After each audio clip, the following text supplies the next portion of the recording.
Alright, y'all. So I just finished the 2009 flick, Hachi, A Dog's Tale, for the very first time. This one's about a professor played by Richard Gere. He's an everyday family man that comes across an Akita dog named Hachi at a train station. For the first half of the film, we can tell the professor really wants to keep the dog, but the wife does not want the dog anywhere near in the house. It's also mentioned through the film that they had a previous dog, but I'm not sure if the dog died or if it left. The professor has to nail up missing posters of the puppy. The wife is looking out the window, and she sees how happy the professor is playing with Hachi and the daughter in the backyard. Somebody calls up interested in taking the dog, and at first the wife is interested in giving the dog away, but when she has this moment looking out the window, she says the dog's already taken. And I thought that was a really nice and sweet scene. We get to the second half and we see Hachi all big and grown up. He goes from the sweet, adorable puppy in the beginning of the film to a huge Akita. And I really love the bond between the professor and Hachi. Hachi can be a bit of a troublemaker and a rebel, but for sweet reasons. There's a couple times where the professor has to go to the train to go to work, and Hachi escapes from home and goes all the way to the train, to the point where it becomes a routine and Hachi starts waiting for the professor every time he gets off of work. And I did love how this was done too. But I would sum up the majority of the film as the bonding between Hachi and the professor. We have a runtime of 1 hour and 33 minutes or so, and a good chunk of it does feel like a hangout movie in a sense.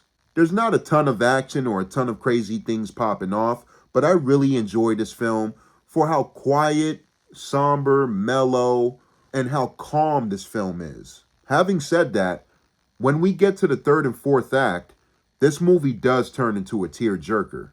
Without going into spoilers, a certain character dies in the film, and it completely shocked me. I was like, what the fuck just happened? But after this death, there's a certain heavy weight that the film shifts gears into. The movie turns into straight up sentimental territory when we get towards the end.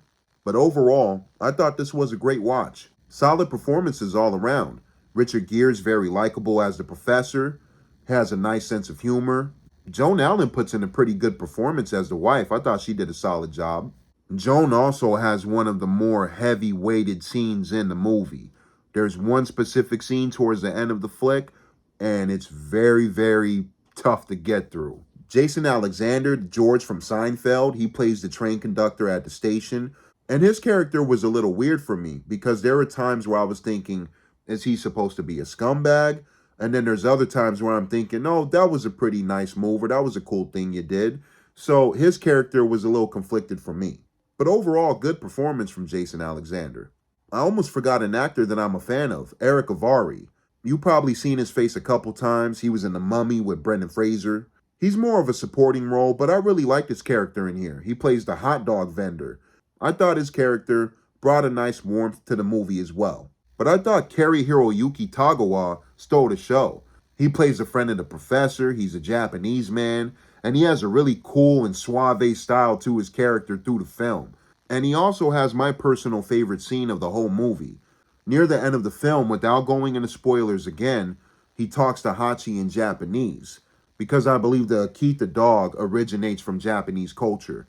So seeing Cary Hiroyuki Tagawa talk to Hachi in the language and what he's saying without going into spoilers hit pretty hard, and I thought it was delivered masterfully.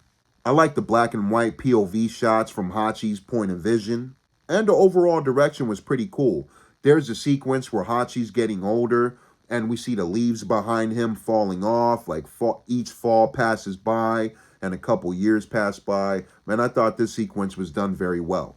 But overall, for my first watch, I thought this movie was fantastic. But I will say very emotional. If you're sensitive to dramas and shit like that, or very heavy ones, I recommend a box of tissues. But great movie, man. 2 thumbs up. Hachi's A Dog's Tale gets a solid 9 out of 10. And that's it, y'all. It's your boy Fro Thizzle. Until next time, peace.